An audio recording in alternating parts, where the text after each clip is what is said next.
Two of our most popular ships are the Avenger and the Cutlass.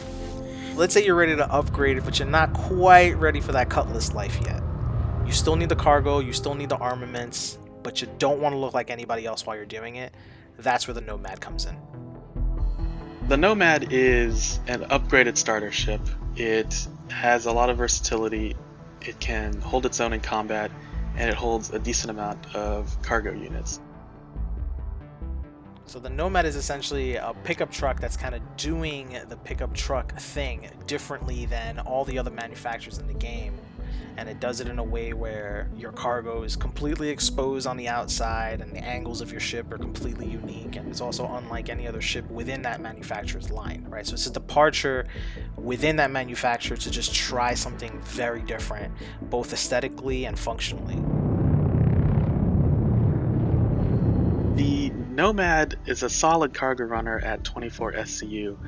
You can make a pretty decent chunk of change doing cargo runs, and you don't feel like you're wasting your time. It's also a very capable fighter. It's not going to beat a dedicated fighter in a fight, but it can definitely hold its own. The moment you walk up to the ship, you're gonna see, I think the most striking part of it is the fact that it's treated a lot like our Xi'an bike. You're gonna notice that it's never touching the ground. It's always hovering, which is super cool, super unique.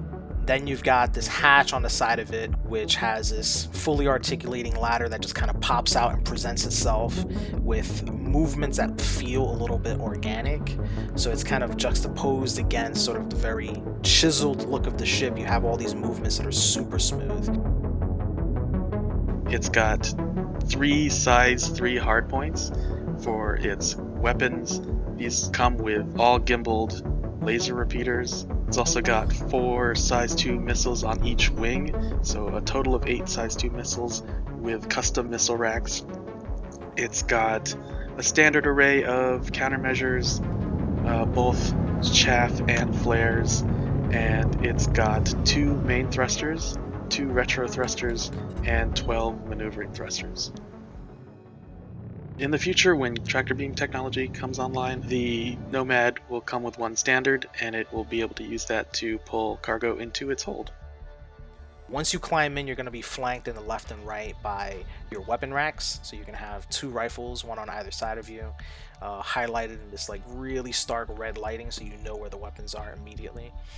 And that'll lead you directly into what we're calling the Foyer, and that'll be a few steps below. The moment you walk into that section, you'll be able to see out the back of your cargo bed. We have a window which looks straight out to where your cargo is, and if there is no cargo, you can kind of see out into space. From there, you can also control where your cargo bed is.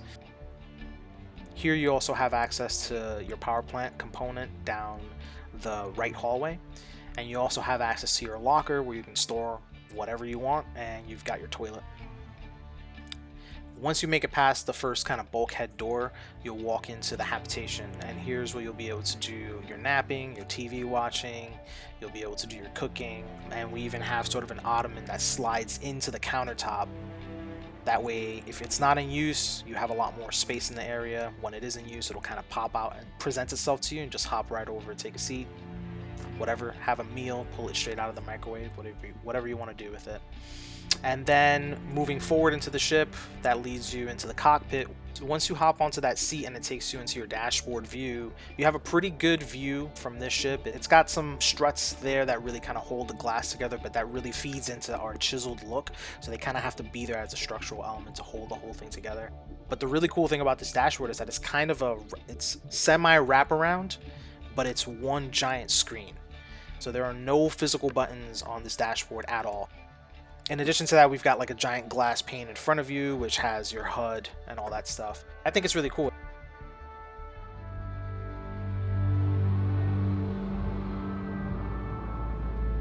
Overall, I think it's a great ship. This is something you probably want to really look into.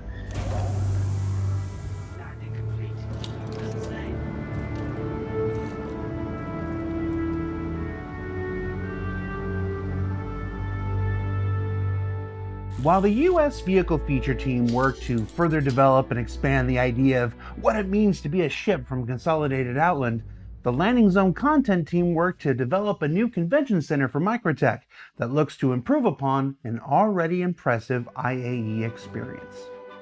The IAE this year in New Babbage. The expo where we show the latest and greatest of the newest ships and weapons, armor and any gear we have for the game. This is where we show it.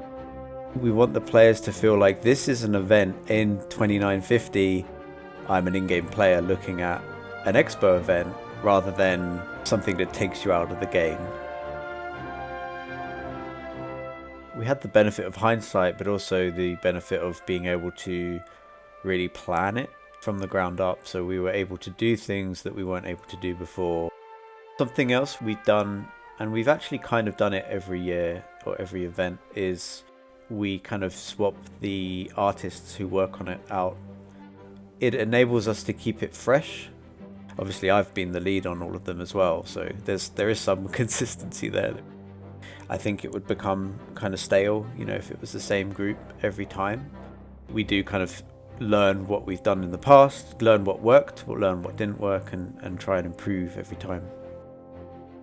With this, we went back to what does an actual convention look like? London Motor Show I used to go to a lot as a kid. To me, that's quite comparable to like a ship expo. Basically, one cool thing about it is how we have like modular type of setups. This main big hall with this gigantic ship in the middle and smaller ships next to it to just have this big vista when you get in.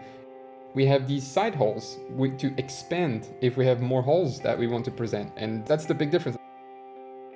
So this one had a lot of a design emphasis on the architecture because it was in New Babbage. It's not utilitarian, you know, like Arietine or Lorville. This year we're going for a super minimalistic vibe. This brings its own challenges with it, because you know the less details you have in an environment, the more any mistake is going to stand out. When you look at Microtech, all these panel lines, it is the expo hall is not a working area. It's different. It's more cleaner, it's sleeker, more minimal, because it's really showcasing the ships. And to convey all of this without getting much into detailing, you have to take care about a lot of materials. So what does the concrete feel like? What does the stone feel like? And where are the panel lines exactly? So we have to make sure that every corner is as polished as we can get it. We need to make sure we balance the manufacturers over the whole event, and some manufacturers have many ships. We would have dedicated areas within a day for each one, some halls with many ships. The other thing we've done is make it more flexible in terms of these rooms, and we like to sell it as if it's realistic. So there's a lot of in-law things going on with how we present it, how we do banners and posters and information screens and stuff, and we don't ever want to take you out of that experience.